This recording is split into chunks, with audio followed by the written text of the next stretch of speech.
DBC নিউজের নিয়মিত আয়োজন জেড নিবেদিত সংবাদ সম্প্রসারণে সবাইকে স্বাগত জানাচ্ছি। আমি মুক্তাদির অনিক। দিনের বাছাই করা সংবাদ এবং এর পর্যালোচনা নিয়ে সংবাদ সম্প্রসারণে আজ অতিথি হিসাবে স্টুডিওতে আছেন দৈনিক কালের কণ্ঠের সম্পাদক এবং জাতীয় প্রেস ক্লাবের সভাপতি হাসান হাফিজ এবং গ্লোবাল টেলিভিশনের প্রধান সম্পাদক নাজমুল আশরাফ। স্বাগত আপনাদের সংবাদ সম্প্রসারণে। হাসান হাফিজ, আলোচনা আপনাকে দিয়ে শুরু করতে চাই। আপনি জানেন যে বিএনপি আজকে বলেছে ডিসেম্বরের মধ্যে নির্বাচন না হলে সরকারকে আর সহযোগিতা করবে না। হার্ড লাইনে বিএনপি। পরিস্থিতি অত্যন্ত ঘোলাটে। আসলে আমরা এটা চাই নাই যে এরকম একটা অনভিপ্রেত পরিস্থিতির উদ্ভব হবে। আপনি দেখেন 8 মাস পার হয়ে গেছে, সংস্কারের নামে অনেকখানি সময় ক্ষেপণ করা হয়েছে, এটা সত্যি কথা। এবং সংস্কার হচ্ছে একটা চলমান প্রক্রিয়া, এবং সংস্কার আপনার 2 বছর পরে কি হবে সেটা তো এখনই আপনি আগাম বলতে পারেন না। সংস্কারও চলবে, নির্বাচনের প্রস্তুতিও থাকবে, কিন্তু আমরা সেইভাবে নির্বাচনের প্রস্তুতিটা দেখতে পাচ্ছি না। ফলে অসহিষ্ণুতা তো বাড়বেই, এবং এইটা তো একটা দাবি, একটা ফেসিবাদের কবল থেকে এত রক্তের বিনিময়ে, ছাত্র জনতার রক্তের বিনিময়ে আমরা যে একটা নতুন সম্ভাবনার দ্বার একটা উন্মোচিত হয়েছে, সেটা এখন এইভাবে কালক্ষেপণ করলে, নানান ধরনের ইস্যুজ নিয়ে আসলে, নানান কিছু যেগুলি ম্যান্ডেট নাই সেগুলি যদি করা হয়, তাহলে তো একটা পরিস্থিতি উত্তপ্ত হবেই। সেটাই হয়েছে, অনিবার্য কারণেই সেটা হয়েছে।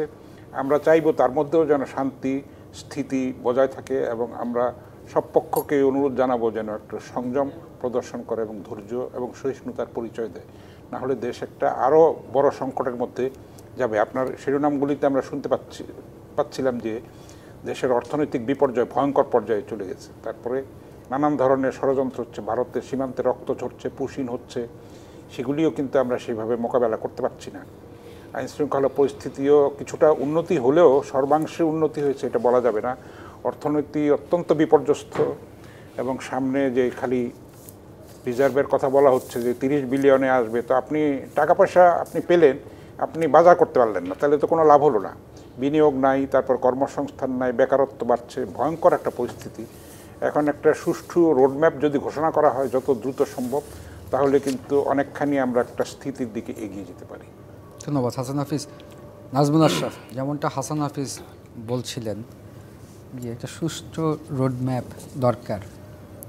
প্রধান উপদেষ্টা বারবার একটা সময়ের কথা বলছিলেন, ডিসেম্বর 2025 থেকে জুন 2026, এই সময়ের মধ্যে নির্বাচন অনুষ্ঠিত হবে।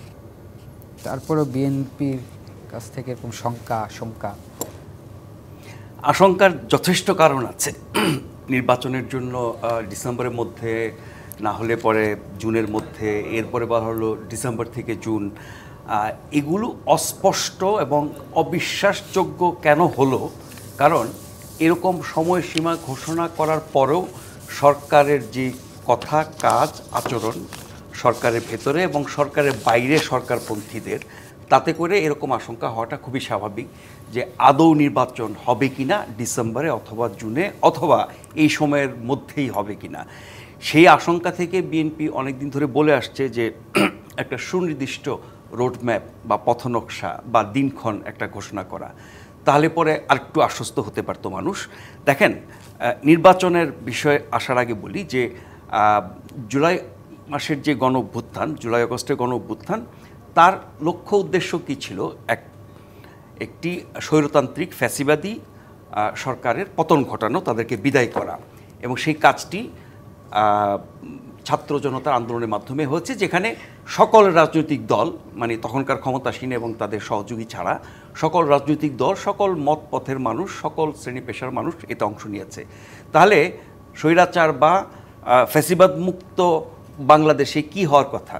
হওয়ার কথা হচ্ছে যে আমরা ওরকম শাসন ব্যবস্থা চাই না, আমরা একটা গণতান্ত্রিক শাসন ব্যবস্থা চাই, রাজনৈতিক প্রক্রিয়া চাই, এবং গণতান্ত্রিক প্রক্রিয়া ফিরে চাই। সেই কাজটি তো অভ্যুত্থানের পরে প্রথম চাওয়ার কথা।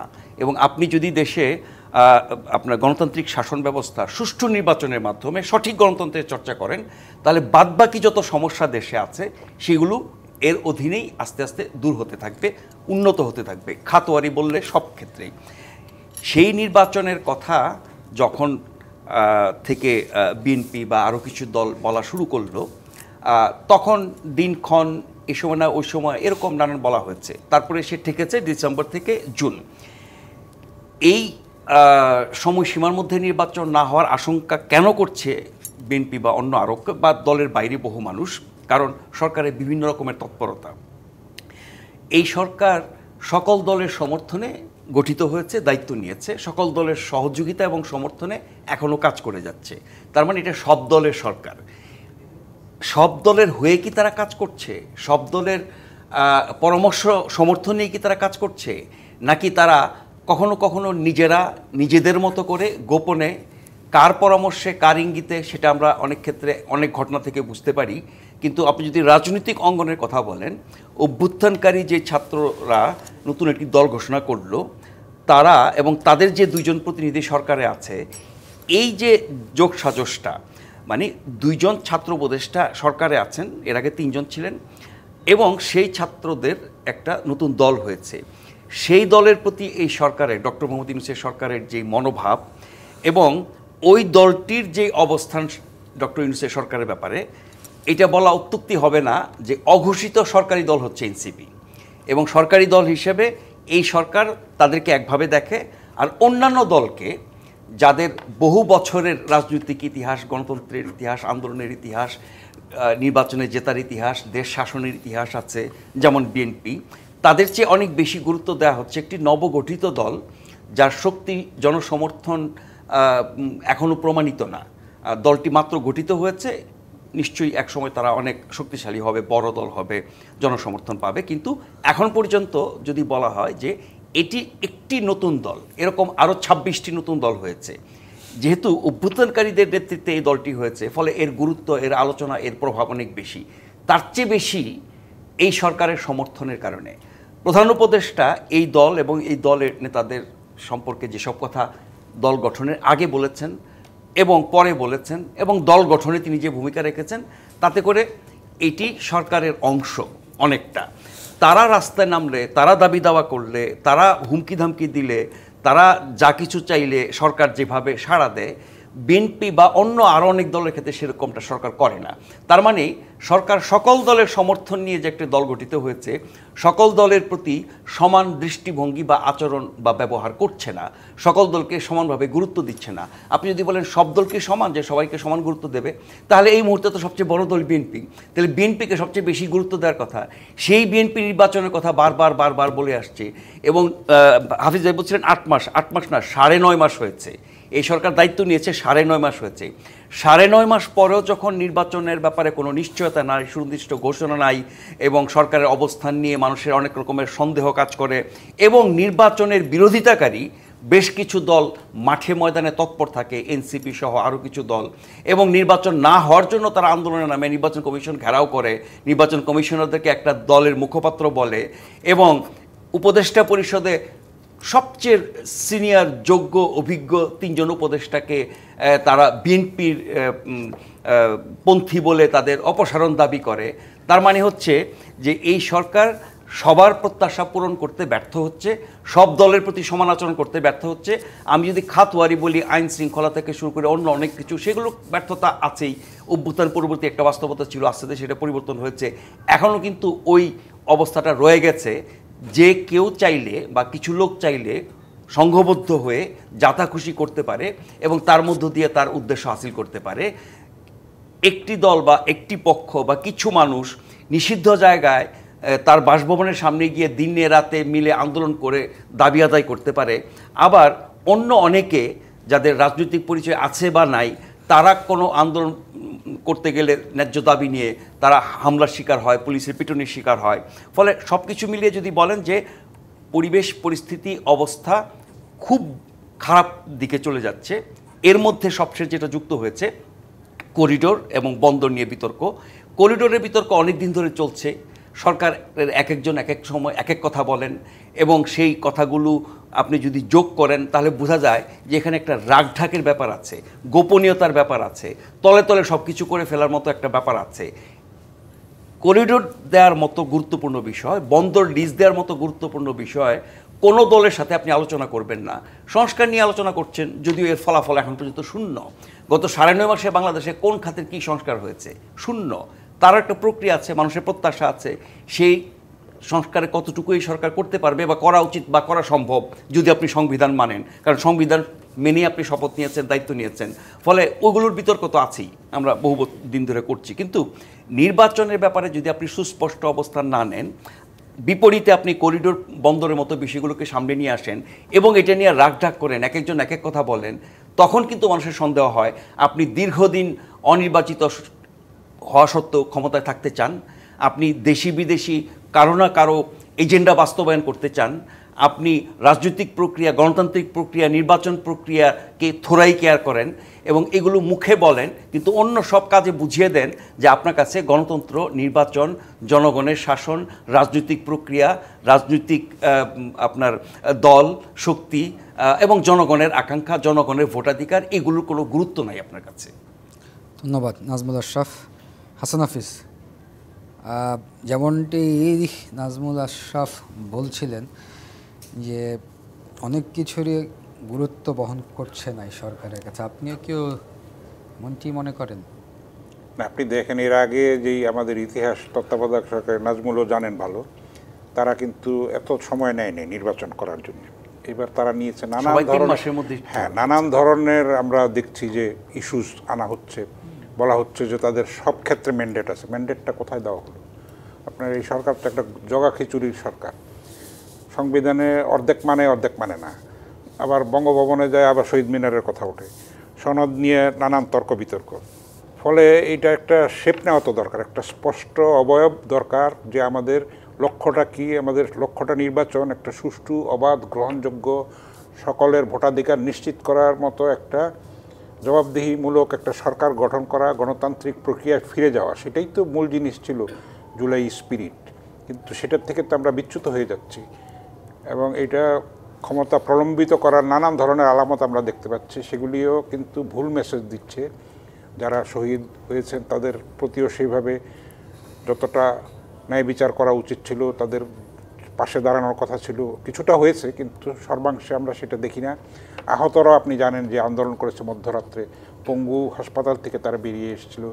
নানান ধরনের সমস্যা আছে, সেগুলি কিন্তু আমরা বাস্তবায়নটা দেখতে পাচ্ছি না। ফলে সরকারের সদিচ্ছা এবং আন্তরিকতা এবং কমিটমেন্টের প্রতি আমাদের প্রশ্ন এখন দেখা দিচ্ছে নানান জনের। তো সেটা নিরসনের জন্য সরকারের উচিত হবে সুনির্দিষ্ট রোডম্যাপটা ঘোষণা করে ফেলা, তাহলেই কিন্তু সেই লক্ষ্যে আমরা এগিয়ে যেতে পারি। এটা অনেকখানি ক্ষেত্র তৈরি হয়েছে, কিন্তু যেটা নাজমুল আশরাফ বললেন, কথায় এবং কাজে আমরা মিল দেখতে পাচ্ছি না। সেটা যদি মিলটা আসতে পারে তাহলে তারা সসম্মানে প্রস্থানটা করতে পারেন। আমরা চাইবো যেন তারা যেন কোনো কলঙ্ক না নিয়ে বিদায় না নেন, এটা আমরা চাইবো। কিন্তু পরিস্থিতি অত্যন্ত ঘোলাটে হয়ে যাচ্ছে এবং এটা নিয়ন্ত্রণের বাইরে চলে যাচ্ছে হয়তোবা, আর কি এরকম আশঙ্কা করার মতো কারণ ঘটেছে গত কয়েকদিনের মধ্যে।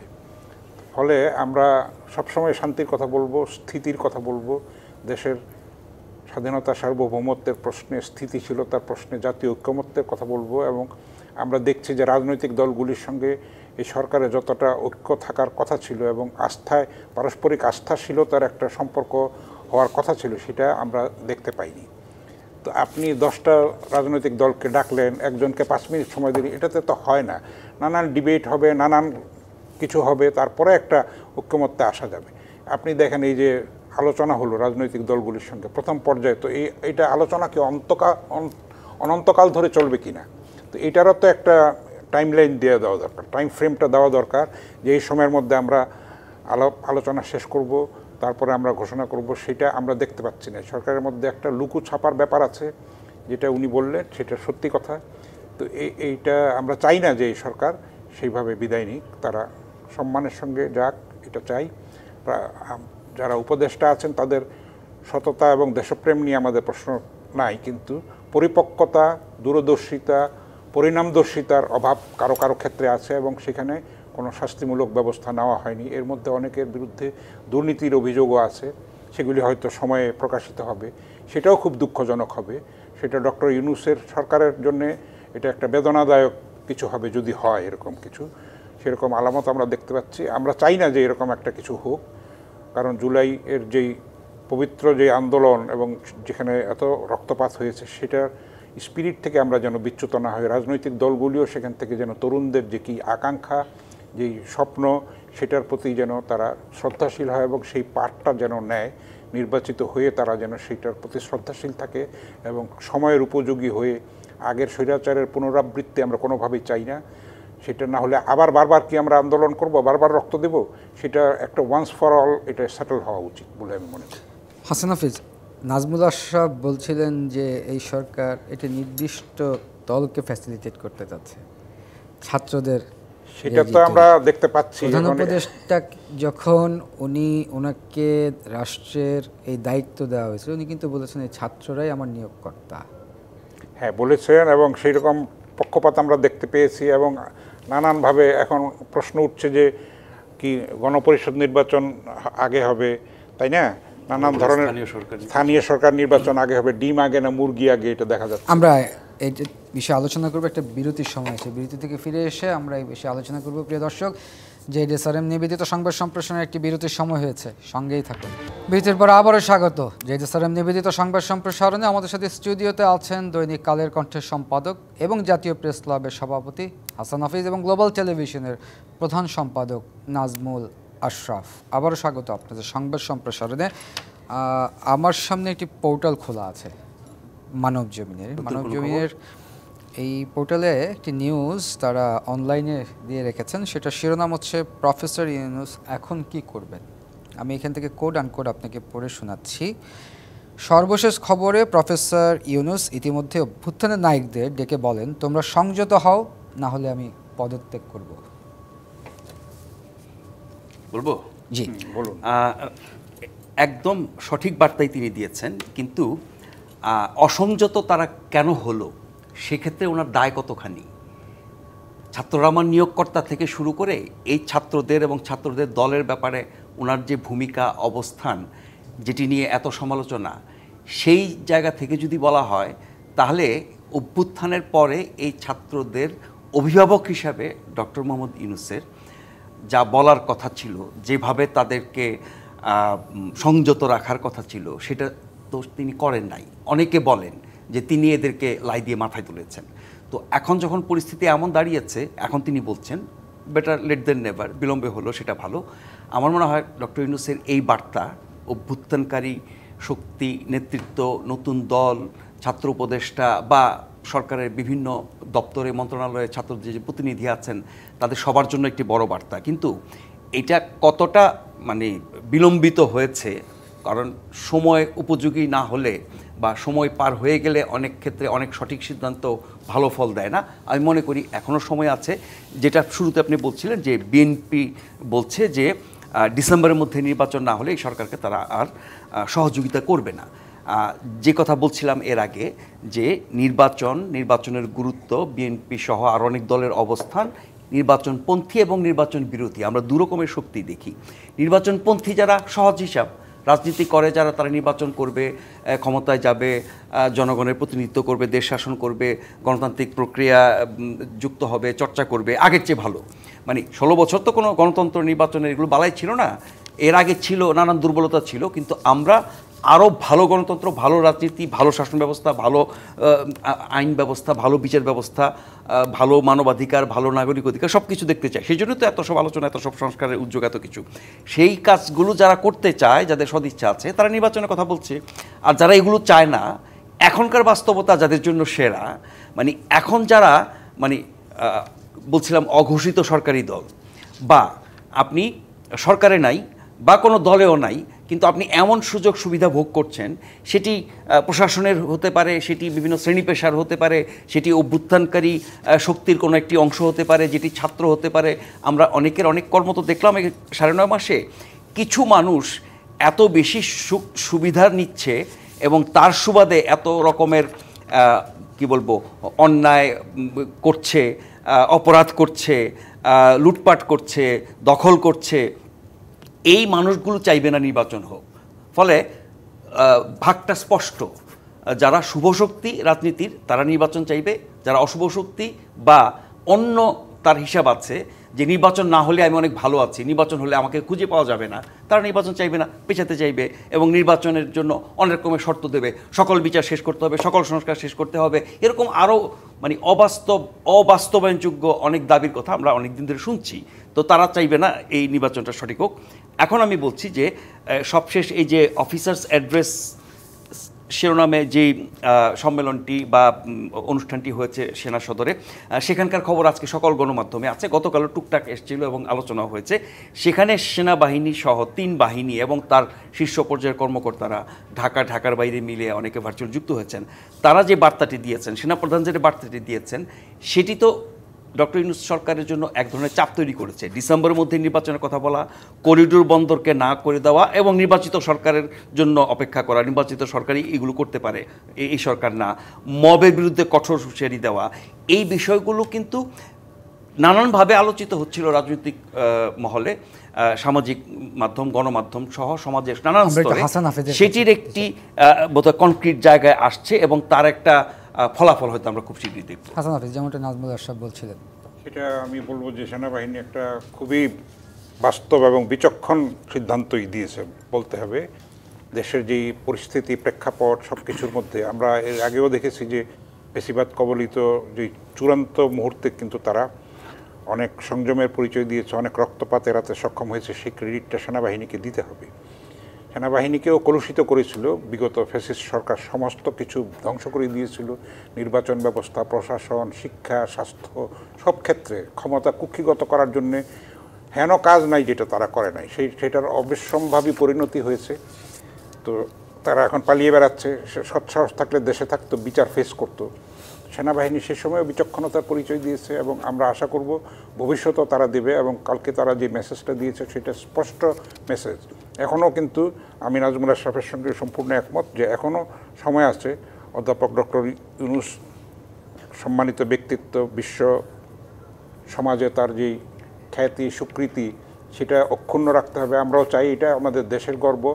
তিনি একটা এখনও রোডম্যাপ সুস্পষ্ট ঘোষণা করে যদি দেন, তাহলে সেই লক্ষ্যে কাজ করতে পারবে। এবং সরকারকে যেই রাজনৈতিক দলগুলি সমর্থন দিয়েছে, তাদেরকে যদি সেভাবে আস্থায় নেওয়া হয় এবং সংস্কার তারা যেটুকুই করতে পেরেছে এটা চলমান থাকবে, এরকম একটা যদি আন্ডারস্ট্যান্ডিংয়ে আসতে পারে রাজনৈতিক দলগুলির সঙ্গে, সেই জন্যে কিন্তু একটা ইন্টারাকশন ঘন ঘন হওয়া দরকার, রাজনৈতিক আস্থা তৈরি করার দরকার। এবং একটা জাতীয় ঐক্যমত্য এখন একটা যেই রকম একটা ক্রুশিয়াল পিরিয়ডের মধ্যে আমরা এসে পৌঁছেছি, সেখানে ইমিডিয়েটলি রাজনৈতিক দলগুলির সঙ্গে আমি মনে করি আগামীকালই বসা দরকার এবং যতটা সম্ভব তাদের আস্থায় নিয়ে, তাদের পরামর্শ নিয়ে একটা কনসেনসাসে পৌঁছানো, কি এখন করণীয় সেটা করার কিন্তু এখনই সময় কিন্তু দ্রুত বয়ে যাচ্ছে। এর মধ্যে অনেক ভুলভ্রান্তি হয়েছে।